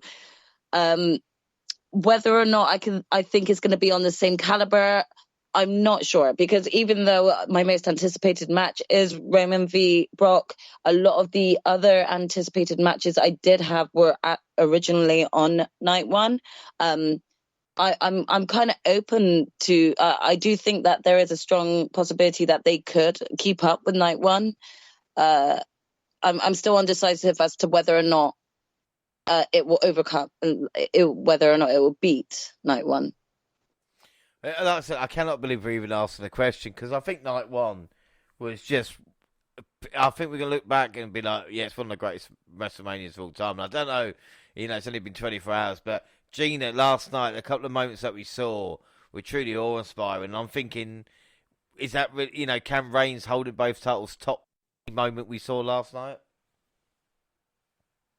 Well, this is what I was just thinking as Jaxie was giving her response, because I totally agree in terms of Reigns' matches is the one that I'm looking forward to most. But last night, that ending with Austin was so awesome. There are so many, and like Jaxie said, that all the other wrestlers brought their A game. I am excited to watch tonight, but I don't think it's going to top Night 1 for me. I think Night 1 definitely killed it.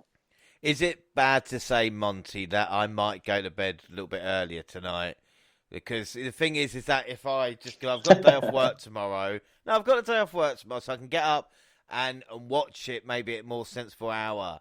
And I don't think there's anything out. Maybe, especially if Edge and AJ's on early, then I'll probably watch that and be quite happy to go to bed afterwards. Is that bad to say, or should I, be staying out? Because I think, like I said, the moments last night with Cody and with Stone Cold, I think tonight we're not going to get anything. There might be a few victories, but there won't be anything really that stands out. Or am I a bad wrestling fan? No, I would. First of all, I know what time it starts for you guys. So no, you're not a bad wrestling fan for going to sleep. Like, trust me, I get that. No matter what's going on. But honestly, I understand what you're saying. I was looking at it and I'm just like, maybe if AJ and Roman hit it off the park, we got those two special. If they're special, really, really special, but then you're gonna need either a classic RK Bro tag match, or the celebrities are gonna have to do something like Knoxville, like you said, have to jump off something really high or something. Like, it have to be really, really special, because like I think, like you said, night one is going to be one of those nights that's going to be remembered by wrestling fans who watched forever. Whether it's you mentioned two of the moments that probably going to get the most attention with Cody and Austin, but you didn't even say Bianca and Becky right there, and my heart was racing that entire match. So they have a lot to live up to, even with the opener and the second match not necessarily being classics. They overcame all of that with the rest of that show just hitting on all cylinders. So I don't know. I remember last year I thought night one was better than night two. So it's going to be tough. We'll see, but they're going to have to do something really, really special. And looking at this card, I don't know if it's going to be possible, like you said, with those moments that we'll never forget from night one. Yeah, they spoiled us. They really did spoil us last night. But like I said, we're going to have a full review of both nights. So night two might smash out of the park. And I will say WWE last night was nearly enough pitch perfect. But like I said, this is going to be the third. And of course, before we go, just to let everybody know, talk about the NXT stand and deliver. Do not call it a takeover. That was yesterday. Of course, Jaxie and Gina, you both joined us for predictions, so we're going to talk about the final scores. Now, Jaxie, did you think you actually had a chance at all, or was it just kind of like spitting in the wind, so to speak? Oh, hell no. I don't. I really don't know. I've not been keeping up with NXT as it is for myself. So this was definitely just kind of looking at the match card and just picking there and then. I've just not had the chance lately to catch up with any of it. So it really was a pick out in the dark. Well, I know you're going to say that, but I will say this.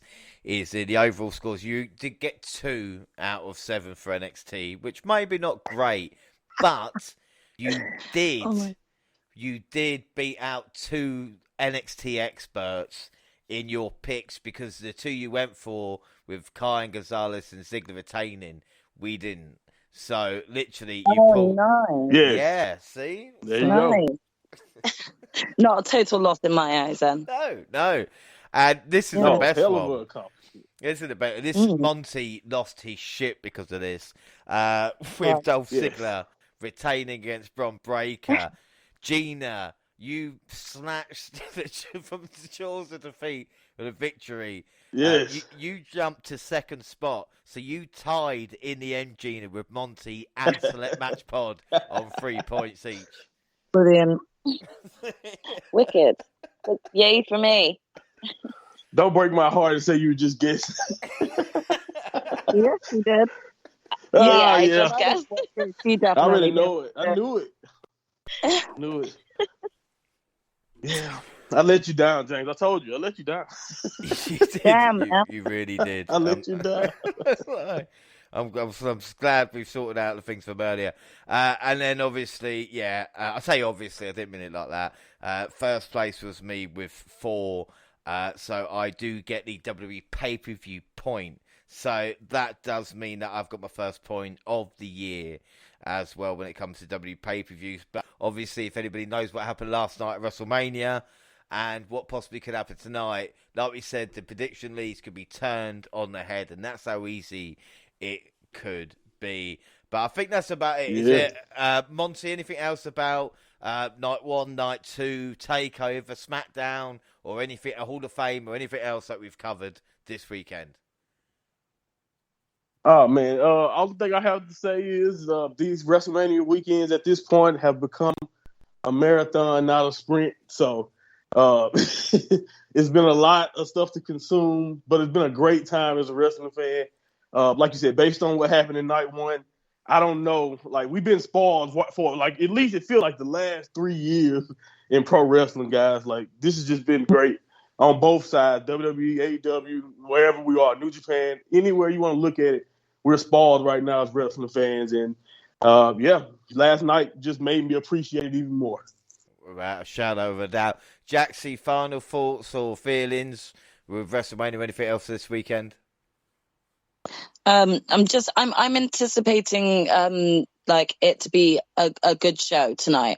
Whether or not it can kind of reach the same volume of excitement that night one did, I'm not too sure, but I will be checking it out tomorrow as well. I won't be trying to stay up and watching it tonight, so I hope everyone does enjoy it who gets to watch tonight. Yeah, I mean, when people just see Monty tweeting, it means all of us have fallen asleep apart from him. Yeah, So exactly. Yeah, I was watching the main event. I was like, oh, we're getting silent. Well, I haven't seen you guys in a while, but I understood. I was like, yeah, been probably really late for them. Especially when You're trying to go to bed and you just hear the zoom, zoom, zoom, zoom. You go, oh, God, I can't. I'm not looking. I don't care who's liked it. Yeah. It's just like, but Gina, what about you? Final thoughts on the entire weekend or WrestleMania tonight?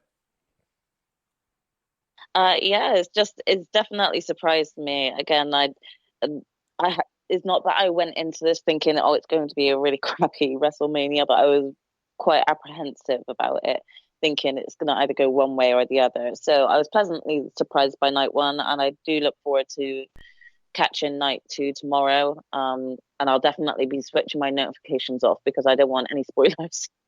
Yeah, and I don't want the buzzing.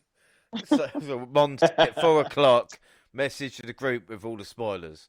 All right, that's all. That's all. I got you. Don't you dare! I got you. You'll be blocked. You will be blocked. Well, you know, we usually do about 3 hours or 3.5 hours for a live show. Usually we don't start up till 6:00 in the morning the previous day. So I'm pretty happy at this point in time that is it. Don't forget, across all social media, Twitter at the WNR Podcast. I'm at the WNR JR. Monty, where can people find you? At Mind Monty Pod, Monty, Monty, you guys. I thanks for all the love, WNR fans. And all the engagement. My podcast is only getting more popular, so I appreciate it. And I just want to say, check us out, Breaking Down New Japan. Did my own little preview of WrestleMania, so check out my latest episode. Just told you guys about it yesterday. Yeah, no, I probably blanked that out. I probably went back. No, that's nothing new. That's nothing new. No, not at all. We talk for hours, bro. Like, I'm used to it. I just say, you're not mentioning me, I'm not interested. Jaxie, what about you? Where can people find you and talk? Yeah, you guys can find me on Twitter and Instagram at Jaxie Scarlett. And Gina, where can Ricky Starks find your contact details? Oh, he can find them on both Instagram and Twitter at Purple Pain. Well, the WNR also on Facebook and Instagram, across all Google platforms. Send us your angry emails at the WNR Podcast at gmail.com. YouTube, the WNR Podcast for the latest clips. Podcasts get the same time on YouTube to do SoundCloud on your phone, Spotify and iTunes. We can down and subscribe, rate and review there. So that is it. We talk about the next episode will be night 1 and night 2 review.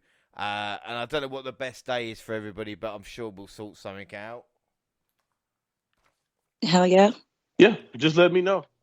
Yeah, well, we're going to sort that out as soon as we go live off air, everybody, all right? So don't you worry about that. And, of course, the following week, AEW. But until then, I have been James Rowlands, and I was joined by the fantastic Jaxie Scarlett. Thank you. Thanks for having me, and thanks for listening, guys. I hope you all enjoy the rest of your WrestleMania weekend. And, of course, we've been with Genius Gina. Thank you for having me, and yeah, enjoy night 2 of WrestleMania. Let's hope I get some good points this time. And of course, the mind of Monty. Thanks again, guys. Always fun. Thanks for listening, everybody, and bye. Bye.